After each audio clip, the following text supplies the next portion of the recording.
Just a minute. Moment in life. Just a minute. You must speak for yourself. Nobody else can do. Well, this country is dying. Just a minute. This country is dying because of silence. And I have said, I've decided, I'll never keep silence anywhere in this country until this country is changed. Corruption is killing this country.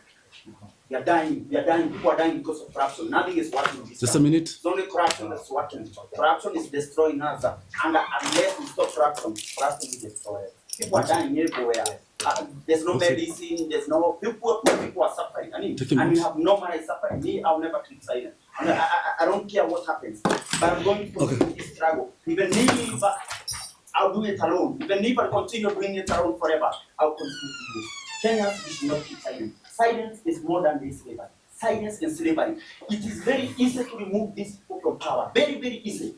But if we keep silent, we will not do it. We cannot be able to do it. Africa, I cry for Africa. I really cry for Africa. We are suffering for 400 years. Black people killing one another.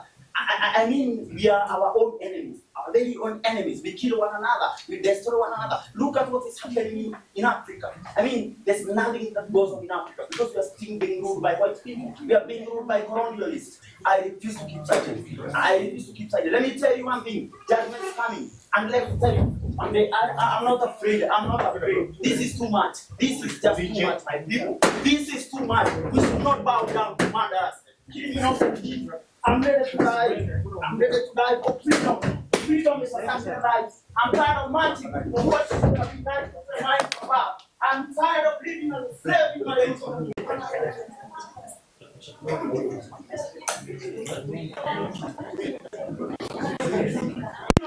That is happening. And in fact, right now, politicians are planning for tribal crashes. Politicians are planning to destroy this country through tribal crashes. But nobody is speaking out. I refuse to keep silent. I will never keep silent. Kenyans, we must fight. We must fight and fight to free ourselves from mental slavery. Africans, emancipate yourselves from mental slavery. None but ourselves can free our minds. Oh, we are dying because we have refused to wake up. We have refused to reason with one another. We have refused to reason as human beings. We are human beings, my people. And God gave us brains. And it will be an insult to the great God to forego the use of our brains. Why, my people? Why is this happening? Why should we kill one another? Why should people continue being killed in a country that says that it's free, that it says democracy? Where is humanity? Where did humanity go? Humanity is dead, and we are responsible for killing humanity. But the people who are in power are sick. We are being ruled by sick people, by mad people, by crazy people. For Manukoans, for Sundays, this is too much. Apana, this is too much. This is too much. I'm going to fight. I'm going to fight because I know if we keep silent, we'll continue dying. Our people are dying. Our people are suffering. And nobody cares. Nobody cares. The government doesn't care. The church does not care. Nobody cares. Why? Nipe sababu. Somebody come to give me a reason. Why? Why are we killing one another? Why are people being killed by the police and nobody cares? What's the work of our courts? Where shall we get justice? If we can't get justice in our courts, we will never get justice in a judicial system that is highly stacked in the favor of the rich and the powerful. We can never get justice in such a place. Our courts, our institutions are institutions that inherited colonial legacies. That is why we are suffering. I refuse. I'll never keep silent. I will never keep silent in the face of death. In a society where death becomes the hunter, then there's no time for complacency. There's no time for complacency. No. Please, this is too much. This is too much. Something must be done. Something must be done. Something must give. We cannot continue living like this. Politicians are liars and thieves, and they have stolen our freedom. They have stolen our land. They have stolen our minds. They have stolen our future.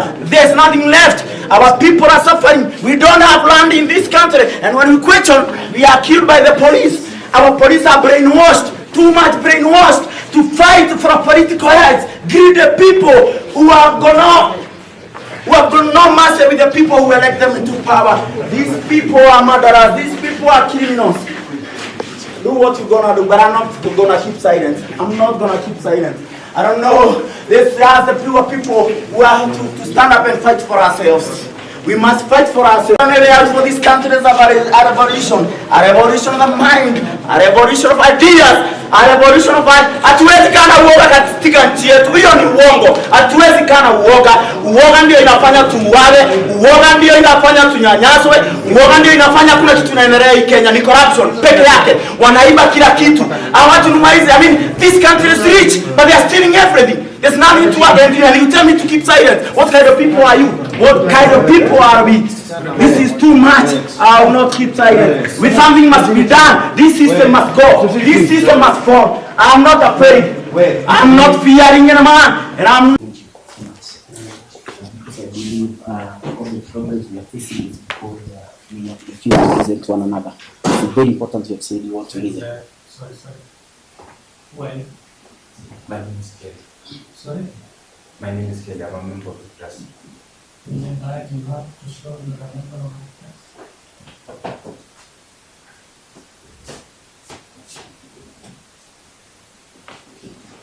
Can you get that? Get it from there?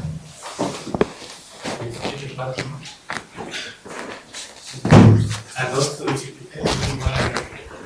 should not take action against the procedure for disturbing the proceedings.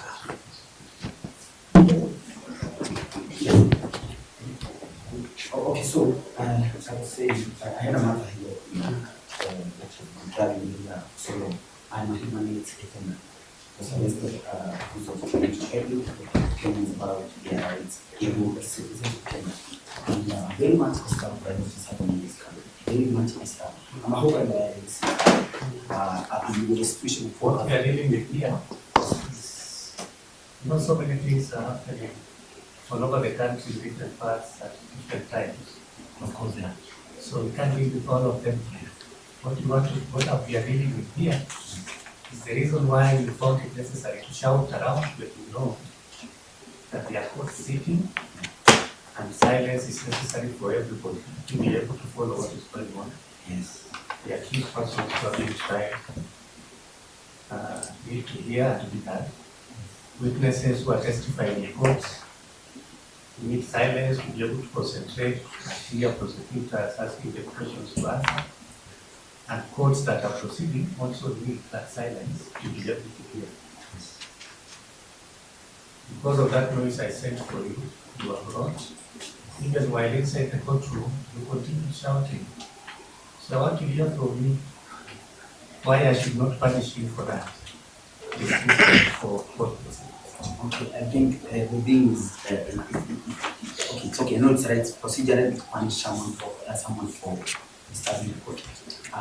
But again, with this culture where we keep the culture where people are not being listened to, their issues are getting out of hand. Nobody is addressing them. That is why we have so much violence in the country, everywhere. Like as I was saying, to make it so short, I'm a hawker in the city. I've tried to raise up that issue, the authorities, but I've been arrested so many times because of that. Speaking the truth. And in fact, there's a time I don't remember it's this court, and the judge said I should not be arrested. There was another that was given. But I'm being still arrested by the police for coming out to the streets and trying to educate Kenyans about how we can change this country or save this country. Because we must. And I believe each and every one of us, including you, has got a duty, a responsibility to stand up and save this country. Because they're losing so many lives. And politicians are politicking. And I think these are the people we call leaders. They have a duty to serve the people and not to fight with one another. When they fight with one another, the country becomes lawless. And we are living in a lawless country. And I believe I myself must follow the thorough knowledge of the law and understand the people are suffering because the law, that is the law of God, is not being followed in this country. That's why we are suffering. And we continue suffering until when we come together and reason with one another. Human beings, all of us. But I don't know why here in Africa we are so much hostile to one another. There's so much animosity towards one another. Because I've tried to look for this moment to speak to the people, to tell them we need to save ourselves. We are human beings, and our life is so precious. Every life is so precious. It's sacred. All life is sacred. And I don't understand why until when we shall continue killing one another. Like the day we saw the protest came. I never imagined that that kind of thing could happen in Kenya. That police coming out, killing people just because of saying, we want this, we want ABCD. That we are tired of this kind of government. That we are tired of corruption. That we are jobless. That we are becoming hopeless and desperate every day.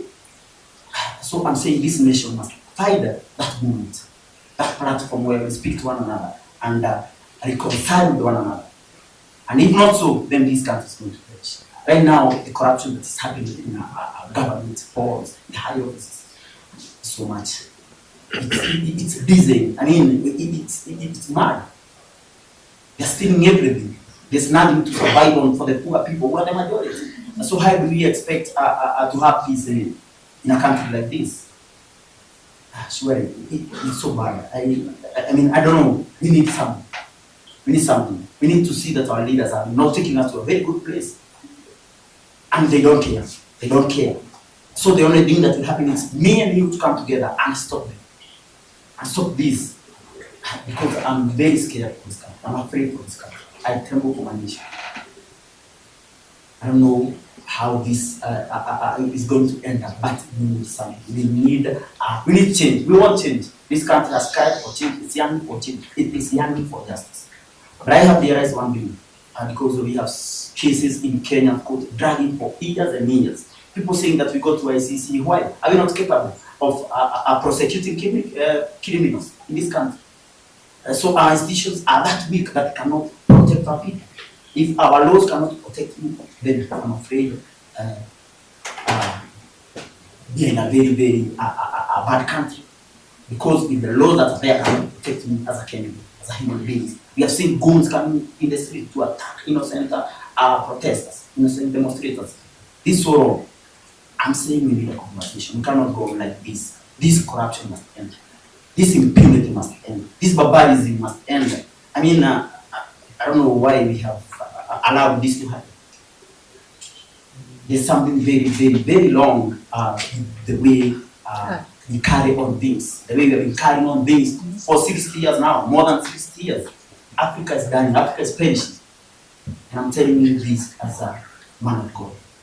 I've seen, I have observed, I've tried to call the people together, to come together, let us reason. And the Bible says, come, let us now reason. Come, let us now think together. And we have brains. God gave us brains, so we need to come together, my people, and question. You know, we've been trained not to question beings for all these years. It's wrong. We have a right to question. The way things are done in this country. Because every decision that is made in this country by the leaders affects us all in the same way, either direct or indirect. And I don't know why the media has refused also to give us a platform. I feel so sad because I've been in the street for like more than 10 years now, but nobody has come ever asking me, what message are you trying to pass? And this message I'm trying to pass is unless this country addresses the issue of poverty, the poverty of the majority, this country is going to completely perish. I mean, completely destroyed. And we shall be judged for that. History will judge us, future generations will condemn our memory. Because we can't be just sitting there and doing nothing to save this nation, to save this country. What's your name? My name is Julius Kamau. You have a matter here? Yeah, I had a matter here that has been dragging here. I was still arrested for, they call it creating disturbance. I was arrested in the streets because of the protest, you see. And so the matter has been dragging for like more than 1 year now. And I'm getting wearied out, you know, coming to court every time, and the matter is still there, and nothing is happening. Sorry for cutting you short. I see there's a matter which has also been brought to be referred to from court number 10. But I believe we need once we're done, once I'm done with the issue, we are dealing with now. If you were to rewind the clock, take you back to the morning today. Yes. You repeat the same thing. Which thing? What I've said. The shouting. The shouting. No, I'm shouting because there's no structures to address our issues. That's why people say you are mad. I'm not mad. I'm very sane. No, we I'm haven't very said, sober. we haven't said you're mad. But people have misconstrued that always when I'm going out there, people look at me and see I'm out of my mind. I mean, I I'm want not. to bring this to an end. I think I've given you enough time to respond to whatever I wanted you to respond to. Yes. You see, everybody who comes here has rights. Yes. Every person who comes within the court premises has that right. Yes. Exactly. Rights differ, isn't it? Yes. So none of them expects any of their rights to be interfered with while within the court premises. Yeah, I understand that. Not by another person. Yes. Pursuing his own right also. Yeah, I understand that. So I'm sorry for that. So when I'm talking now, you keep back because you are talking about them.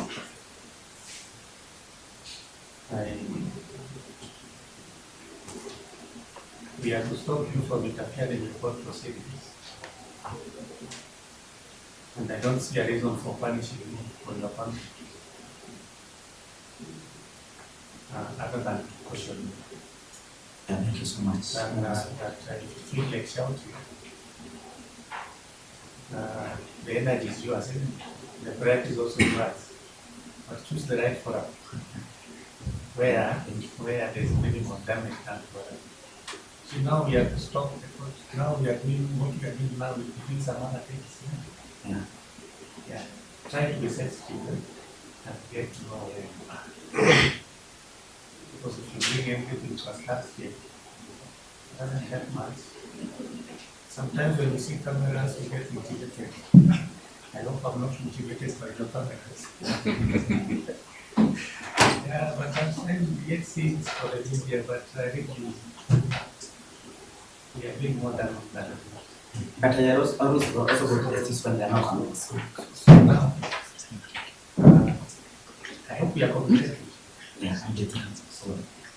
So next time you come, or if at the end of the session I make orders you are not happy with, there are processes.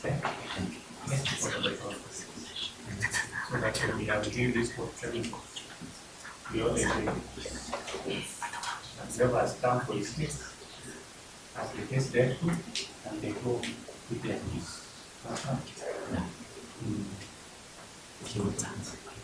So can I forgive you today? Yeah, yes. We have promised you won't put the case. Yeah, I promise I won't. I hope my message is at least that's something. It's a sign to me. Kenya is so big, Nairobi is so big, you can even move to the park. And let's say whatever you want to say, you have to put the right for us. Yeah. You can assemble the people anywhere, call the media, say whatever you want to say, nobody will ask you. But when you come inside, within this premises, even me, I'm not shouting. Because I know next to this room, there's another opportunity.